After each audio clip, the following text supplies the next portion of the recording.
వాళ్ళు యూపీఐని ఫ్రీగా పెట్టి ఇప్పుడు 2000 కన్నా ఎక్కువ పేమెంట్ చేస్తే ఛార్జెస్ అంట. యూపీఐ మీద ఛార్జెస్ వేస్తే క్వశ్చన్ చేస్తున్నారు, బాగుంది. కానీ మనం కట్టే ట్యాక్స్ ఇటుపోతున్నాయి అనేసి ఎవ్వరు క్వశ్చన్ చేయరు. ట్యాక్స్ పేయర్స్ మనీనా, మరి మీకు బాధ్యత లేదా?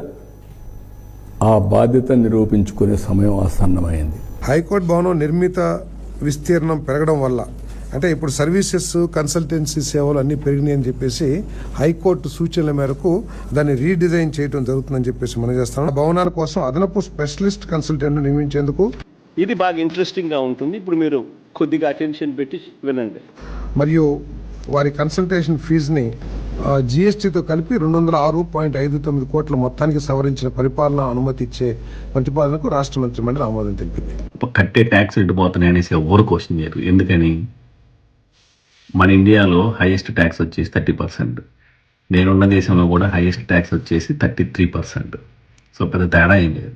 ఇక్కడ నేను కట్టే ప్రతి ట్యాక్స్, ప్రతి రూపాయి కనబడుతుంది, మన దగ్గర కనబడుతున్నాయి. దాన్ని కూడా క్వశ్చన్ చేస్తే బాగుంటుంది.